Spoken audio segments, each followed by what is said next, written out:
up, everybody? I'm here with the Reverend Horton Heat, Jim Heath. It's a real honor. One of my big heroes in life, so this is super cool for me. In life? Well, yeah, okay. yeah. Maybe you should set your goals a little higher. I really love standards, yeah, sorry. Should I call you Jim or the Rev? Jim is Jim's fine. cool? Yeah. All right. So Jim is here in Boston doing a show, and we got to grab 10 minutes with him, and it's super cool. So he has 2 tracks. His band, Reverend Horton Heat, has 2 tracks in Rock Band Network, Indigo Friends and Death Metal Guys.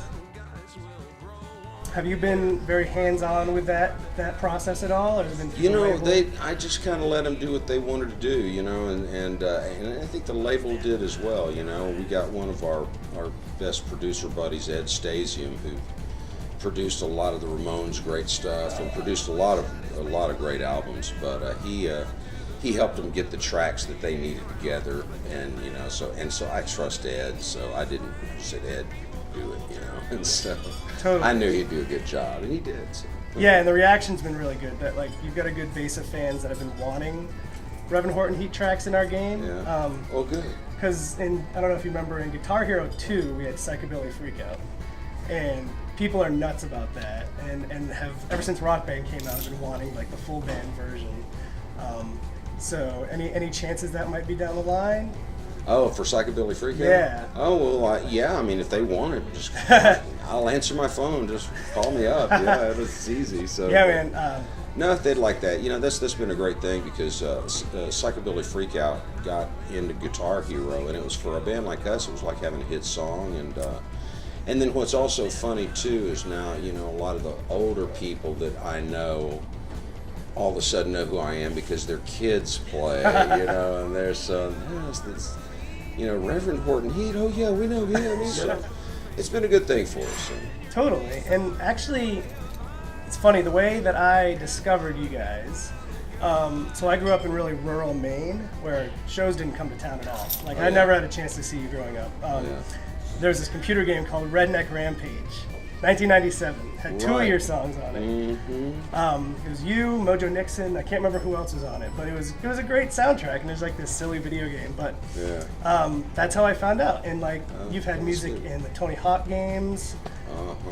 There's a English one called Motor Storm, we've had that. And it seems like you've always been really open to different ways of getting your music out there.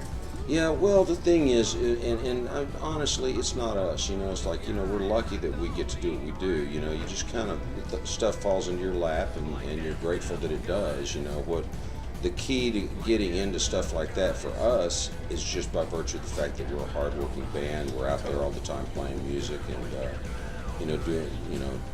doing our thing, so.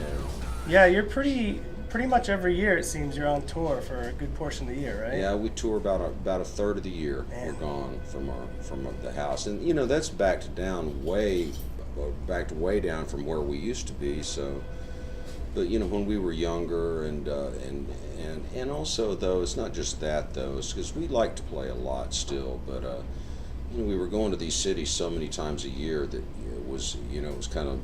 We were kind of blowing our wad, so it's a little better to only go once a year to the major cities, and so but there's still plenty of cities to go to. Yeah, man, and you're coming up on 20th year since your first major release came out, right?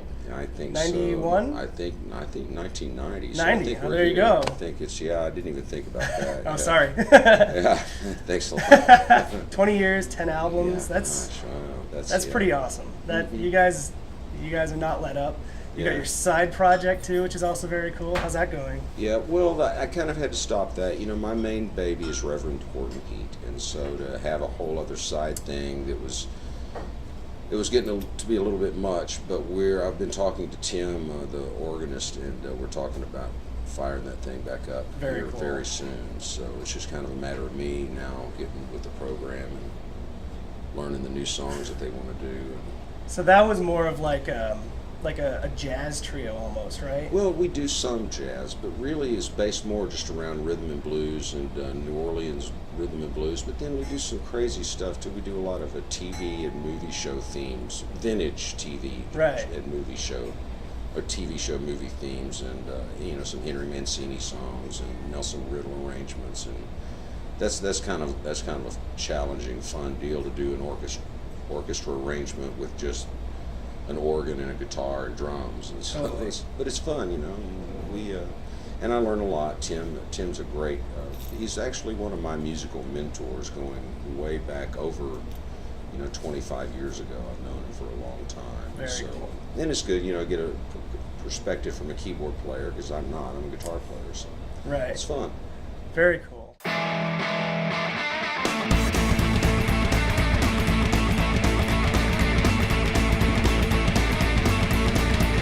I'd like to talk for a sec about Rockabilly.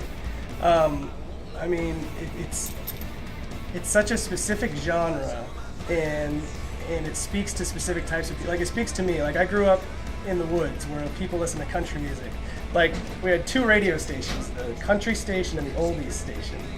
So, like, when I discovered Rockabilly, and I didn't actually discover it as a genre until I got older, it's those things together. I mean, obviously with some other stuff in it. What drew you to it?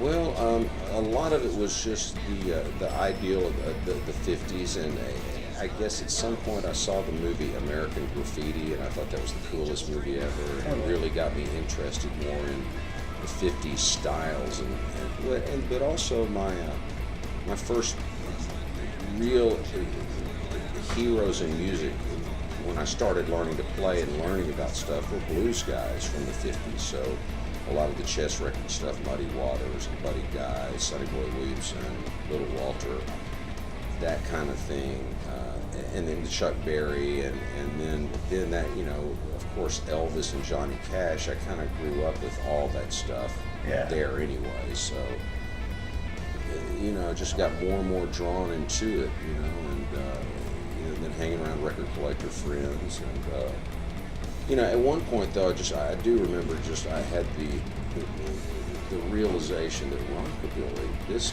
stuff was the most fun, high energy, crazy, rocking music. Oh, totally. And it was a kicking dog of all musics. Nobody really cared about it a lot, especially the late 70s, early 80s. No, it was the dumbest thing to do in the world. The smart thing was to wear spandex and make your hair this big, and be some stupid, really stupid band. Yeah. So I kind of latched onto the Rockabilly thing, and it's been a really cool, wonderful thing. I feel kind of in touch with history a little bit with it. So. And in your own place, as far as Rockabilly or post 50s Rockabilly, there's the Cramps, there's Stray Cats, and there's you. I mean, it's pretty marquee there were stuff. There were some others, And I mean, like honestly, the big names. Right, honestly. Well, there was the Blasters that got pretty big. Sure. Robert Gordon was pretty big, and you had a few English people that were doing it, Shakin' Stevens and bands. There's some other stuff. There's all sorts of bands out there that were keeping it alive. But quite honestly, it was still, when we first started touring America, Rockabilly was like being from outer space. Nobody knew what it was even back then. So now it's gaining more. At least people know what it's about. But bands like one of my favorites is the Paladins. Not a lot of people talk about them, and they're just cool. Awesome. So, check out the Paladins, guys. The Paladins, the Blasters. But we got to tour with the Cramps. We did a long tour with them. Yeah. And several shows. And then we've done a couple of shows with Stray Cats, and had Ryan Setzer come sit in with us, and that's been fun. It's real cool. Yeah, he's awesome. So. Cool. And that's another thing. I mean, there's this sort of plugged-in community with Rockabilly. I've been to like a number of cities where I've gone to a Rockabilly show, and like there's a community there that clearly comes out to the shows, and like it's really neat. And I actually caught you a few years ago. You played with the Dropkick Murphys and the Sex Pistols in the same bill, and it was so remarkable because like there were the Rockabilly guys, there were the young punk guys and the older punk guys, and then there was like the Boston Irish like Dropkick Murphys fans that want to like knock crap over. It was the coolest like group of people all in one place at one time. It was just really neat.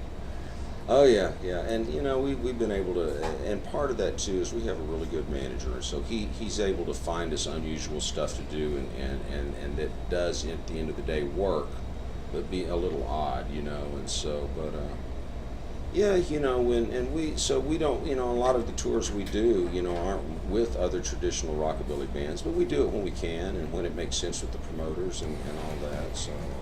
Yeah, you toured with Hank III, I think, a couple years ago, and that was my first exposure to him too. And it's like, oh, yeah. It's a great way to figure out these other bands that maybe we wouldn't find otherwise. Yeah, well, good stuff. And you're playing with Cracker tonight. Yeah, and that's a little bit different, but you know, they kind of embrace the country and the roots thing a lot after having, you know, kind of a punk alternative beginning, and so you know, they got some great songs, and really liking having them around. So what you got coming forward? Any more albums you're working on? Well, no, right now we're just, you know, our latest one is called Laughing and Crying with the Reverend Horton Heat, and it just came out in September. Yep. And so it's going to be kind of time to start thinking about getting some new songs for the new album together, but right now we're still basically just, you know, working that out.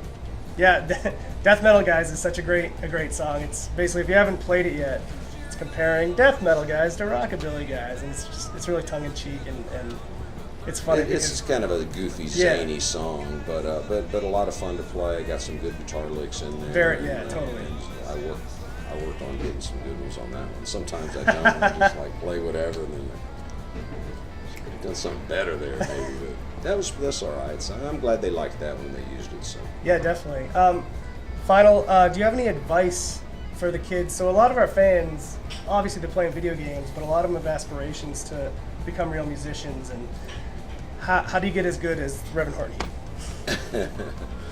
Well, you know, you got to practice your instrument and all that, but the bottom line is, no matter how good you get, you're going to need a good band, and you're going to need a group of guys that's willing to travel, because at the end of the day, music isn't just about sitting around making music in your apartment studio. It's about playing in front of people, and when you get to that point, then you're going to have to go, you know, start traveling. If you're, for instance, in the Boston area, you're going to have to start trying to make a little bit of an inroad up in Portland, Yep. then, you know, down in New Haven, you know, all what have you. So, you know, that's kind of what I tell a lot of people is that, you know, you can make your own career doing this if you're willing to do that, because so many guys have aspirations and think that we don't have to go to all this trouble of touring. Let's just get a record deal. Yeah, that really never works. Yeah, it has to just bring the work ethic to it, and it's going to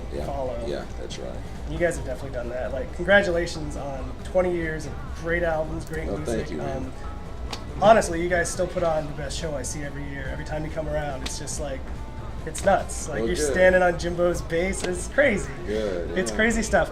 So I urge you all, check out these 2 tracks on Rock Band Network. Check out Reverend when he hits you in your town. Pick up his albums, and have a good day. Okay, thanks so much.